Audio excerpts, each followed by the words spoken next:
Hey folks, Halloween is over, but guess what? That just means that it is the scariest point in time for a person who is trying to lose weight. Yes, it's every weight loss dieter's worst nightmare. It's the holidays. Oh no. What should be a holly jolly Thanksgiving and Christmas for everybody is not so for the person who wants to lose weight or maintain weight loss or maintain their weight loss goals. So, I'm your girl Allie, y'all know me. And today we're talking about 6 survival tips that you can use to survive the holidays while you're trying to lose weight or maintain weight loss. By the way, what do I know? I just lost 170 pounds over the course of 2 years, and I've been keeping that off for several years now. I'm in my 5.5 year of keto, if that makes sense. I use keto, but this is not a specifically ketogenic video. So just FYI, we're talking general weight loss goals and maintenance and all that, because you know how your girl is. She's inclusive. So here we go. The first thing you need to do to survive the holidays while losing weight or maintaining weight loss is you need to plan your eating window. Oh my gosh, y'all, this is the most important thing.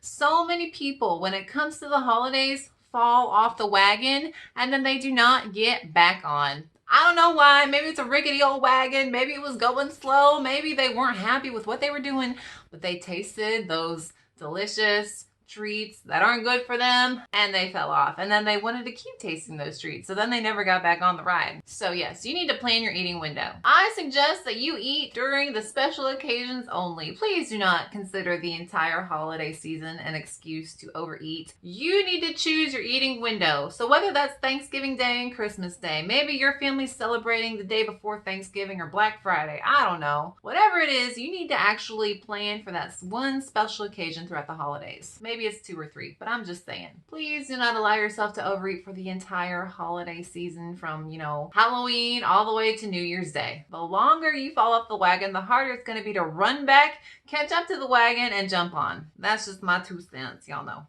So, what has worked for me in the past as a person who has lost weight? I would say choose either a day or even just a meal where you plan to eat a certain way. What does that mean? So for me, cheating on my ketogenic diet means going really lazy keto. My grandma, she's a Southern belle, she's a nice Southern lady, and I love her. She likes to make lima beans. Not the most ketogenic friendly vegetable out there. Is it a vegetable? It's a legume maybe? It's a bean. Whatever. But I ate some because you know what? I love my grandma and I love her beans. And to me, that's a treat. Even though it's not like the most unhealthiest thing, I'm not eating pure sugar, it's still not something I would eat day to day. But I allowed myself to eat it last Thanksgiving. Another suggestion, and this is what I did last Thanksgiving, y'all. Plan to have 1 plate of whatever you want. For me, it was still lazy keto, but like I said, I ate them lima beans and they were sure good. But if you just plan to eat 1 plate or 1 meal's worth of food, and you get that satisfaction from eating what you wanted that day, and then you go right back to your weight loss or maintenance lifestyle, I bet you will feel satisfied, but you will not gain weight. So choose that day or even choose that meal where you're going to just say, you know what, it is a holiday. I am going to celebrate. I'm not going to judge the food as good or bad. I'm going to enjoy it with friends and family, but I'm not going to make the excuse to linger here where I'm just eating whatever I want. I'm going to get right back after this meal or at 12 a.m. at the end of this day. And honestly, I don't care what you eat. I keep it lazy keto, but if you want to go have a big old cake and you are a keto person, you know what? Do that in your eating window and then hop back on the train at the end of the day. I'm not judging you because it is the holidays and we do celebrate with food and it is a big social thing. And that's just the way it is for so many people around the world. The second tip to surviving holiday weight loss or maintenance is to expect water weight gain. If you've been doing so good for the past, year, and then all of a sudden these holidays come and you eat a little bit more, or you go off your diet for a meal or a day, guess what? You're probably going to gain some water weight. It's inevitable. I gain water weight all the time, and I know it's not real poundage of fat. It's annoying, but you have to remember that just because you saw maybe an uptick of 3 or 4 or 5 pounds after 1 meal, that doesn't mean that you failed. Remember, if you plan it, you're not failing. It's a lot of mental games that you have to play with yourself when it comes to weight loss and weight maintenance. Having 1 big cheat day for Thanksgiving or Christmas might set you back a week in water weight. You will probably see those pounds for several days after you've eaten that meal. And so if you have maybe 2 or 3 eating days throughout a couple weeks, that might set you back a couple weeks. So just remember that water weight's a thing, and it takes a few days to get off after you go back to your weight loss lifestyle or weight maintenance lifestyle. Don't fret over it, okay? It will come off. You'll see maybe a pound come off a day. So just don't worry about the water weight. Don't stress about it. It's not real fat. It's not real weight gain. I promise you're not going to gain 5 pounds of actual fat after eating a lot for one day, even if you totally go off your diet. And when you do see that water weight gain, please do not let it deter you from getting back on your diet or your wagon or whatever you want to call it. All right. Do not make the excuse that, well, I just gained 5 pounds. I guess I'm going to go gain 10 more. Because I tell you what, I've had that excuse before in the past, and I'm not going to let it ever happen to me again. So there you go. The third survival tip is to ignore what people say, even if it's just sweet grandma. If people are saying you're too skinny, ignore it, okay? You are trying to meet the goals that you have set for yourself to make yourself better. You are trying to become a better version of yourself. If people know that you're in a diet and they are judging your cheat meal or your cheat day or whatever, ignore them too, because you know what? They don't understand that you have planned for this day. You are taking everything into account. You know you're going to get right back on track. Ignore the haters. That's what you got to do sometimes. I have to do it all the time. But the main thing is you cannot let other people's opinions influence your progress. So whether you are losing weight or maintaining it, do not let what other people think deter you from meeting your goals. The fourth thing that might be a little keto specific, because you know we avoid sugar at all costs, go ahead and make your holiday sweet treats. Now recently I have not been incorporating sweet treats into my life. Actually, the last one that I made was probably my pavlova, like over a year ago. It was good, didn't turn out right, whatever. You can check out that video here. But I'm a big proponent of not incorporating sweet treats into your low sugar lifestyle day to day, because guess what? We like to binge on those things and we're not, improving our tastes. We're not getting over those desires for that food. So I say try and get as much of it out of your life as possible, but save them for the holidays. Yeah, you know what? Go make yourself a low carb cheesecake.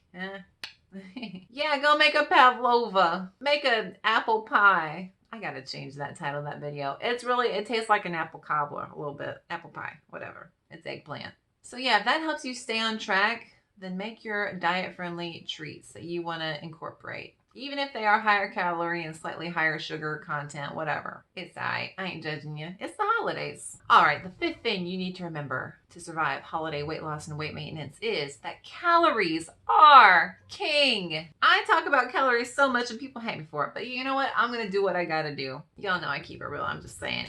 I know I talk a whole lot about keto and how it's improved my life and, it's the best thing that's ever happened to me, diet-wise and like life-changing wise. But I will be the first to tell you it's not keto that made me lose weight. Keto indirectly caused me to lose weight.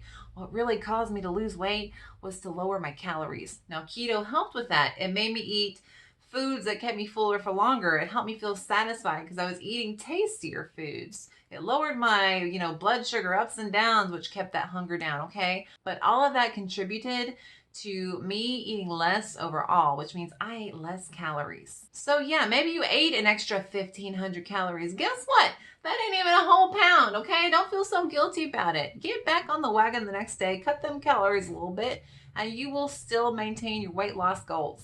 All right, that's my spiel about calories. Y'all know I talk about calories because, a lot of people don't, and I believe that they are scientifically proven to be the only thing that you can actually affect to lose weight, all right? Besides water weight, but water weight ain't real, all right? Basically what I'm saying is the only reason I actually lost weight is because I was able to lower those calories over the long term thanks to keto. For me, it was sustainable, helped with hunger, and it helped with motivation. Yeah, I did lose a lot of water weight in the beginning, and I was like, oh my gosh, I lost like 10 pounds this week. What is happening? This thing must work.